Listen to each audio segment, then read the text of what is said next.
Anakmu duduk wekmu maneh. DE sik ning kene, cuman saiki wis gak wani nyedek. Hanan.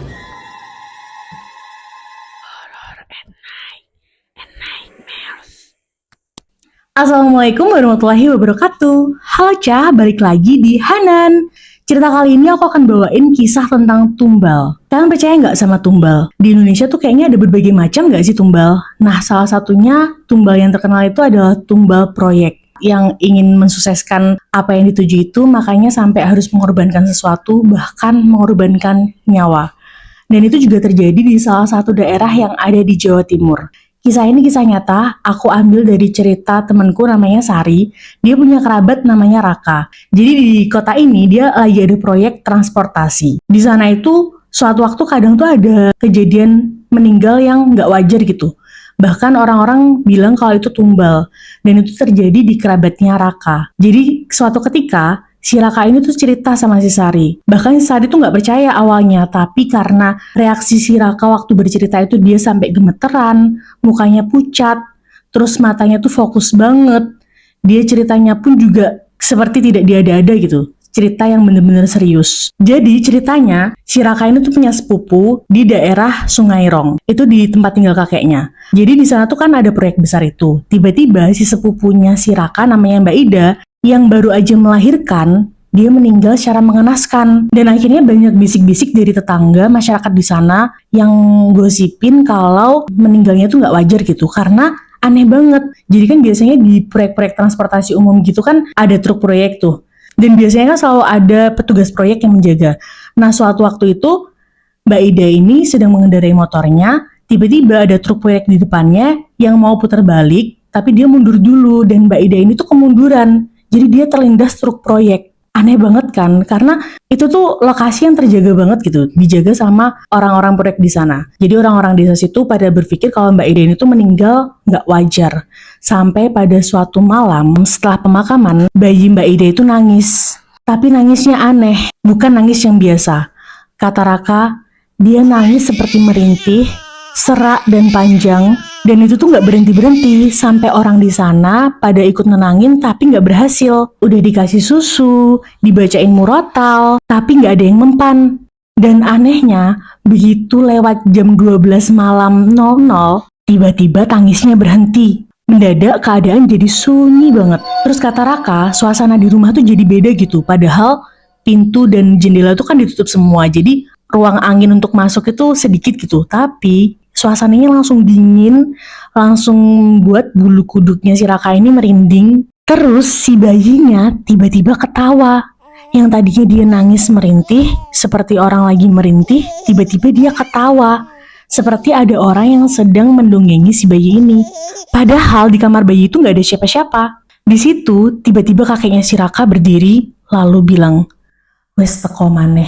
By the way, untuk informasi, ternyata kakeknya si Raka ini tuh juga orang yang indigo gitu. Tahu kan ya, biasanya kan orang-orang zaman dulu, dia emang punya gawan atau keahlian sendiri, jadi kakeknya Raka itu bisa merasakan dan bisa berbicara sama sesuatu itu. Raka yang mendengar kakeknya bilang seperti itu, dia langsung merinding. Lalu dia inisiatif untuk melihat di balik pintu kamar. Dia benar-benar berani bersumpah kalau dia itu melihat sesosok bayangan. Emang sih kalau dari wajahnya nggak terlihat jelas, tapi dari bentuknya dia bisa lihat kalau itu tuh ada perempuan, rambutnya tuh panjang menjuntai, terus badannya tuh agak nunduk ke kasur, dan dia tuh seperti mengelus-ngelus bayi itu. Dan tahu nggak yang bikin si Raka ini merinding sampai nggak bisa tidur berhari-hari?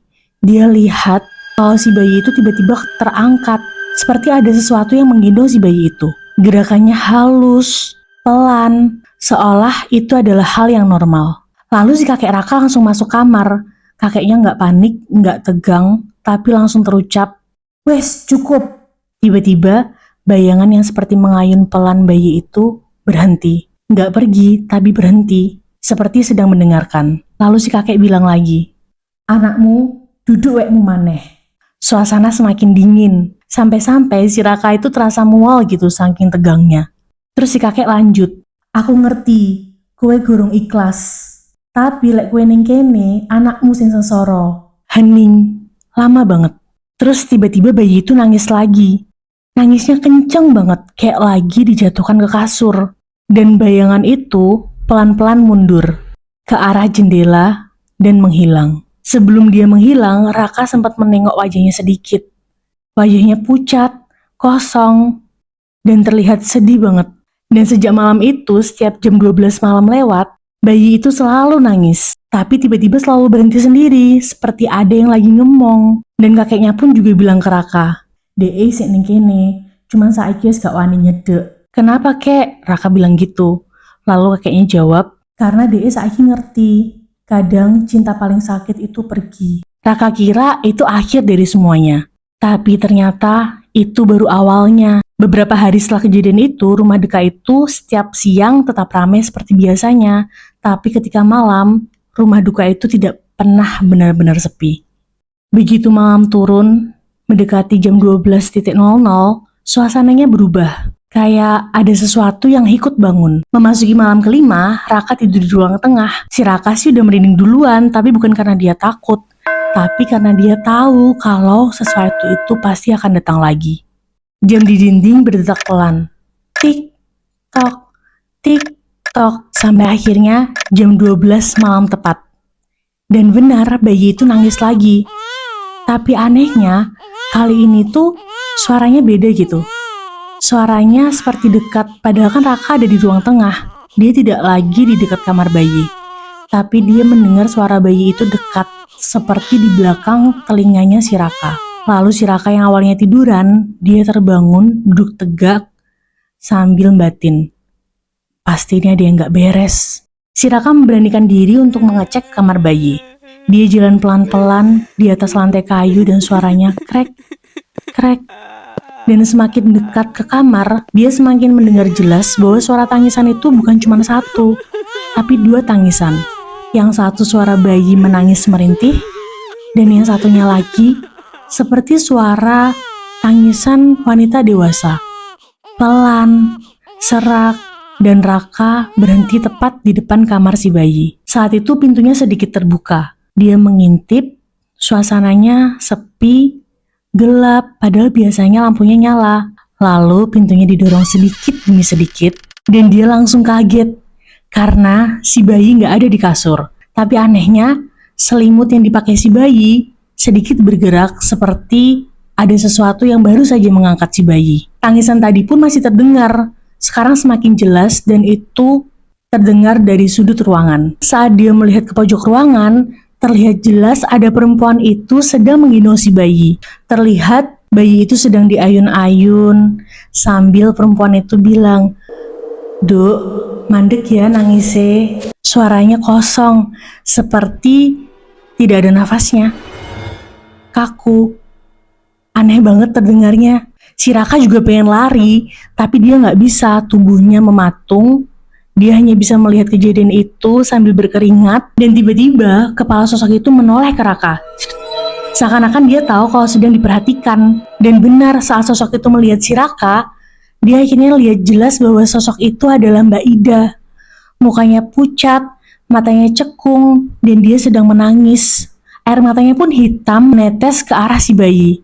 Tes, tes, hitam menetes.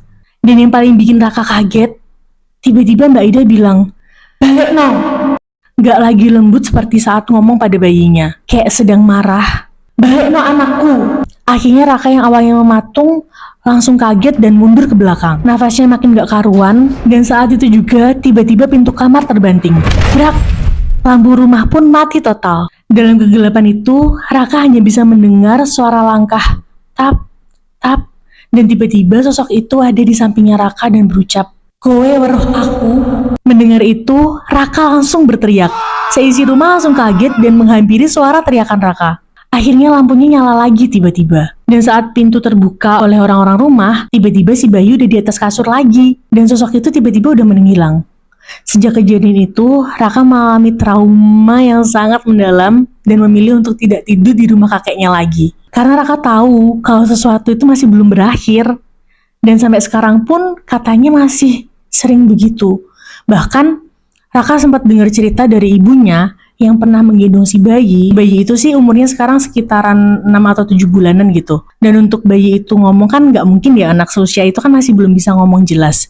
Tapi waktu si ibu Raka itu menggendong, tiba-tiba dia dengar suara bayi itu ngomong, "Nak." Aneh banget.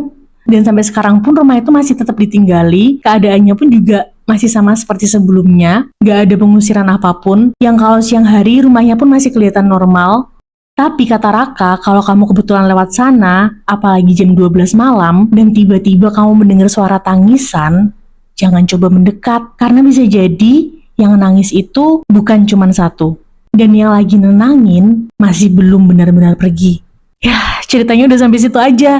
Ini kisah nyata yang dialamin oleh kerabat temanku itu. Dan aku waktu denger cerita ini jujur sih sedih banget. Karena kan aku sebagai seorang ibu ngerasain banget rasanya hal yang paling ditakutkan seorang ibu itu adalah meninggalkan anaknya gitu. Dan pasti si sosok ini sedih banget. Dia baru aja ngelahirin, terus dia harus meninggal. Anaknya masih kecil, jadi pasti ada kerinduan gak sih dari sosok itu? Sedih banget.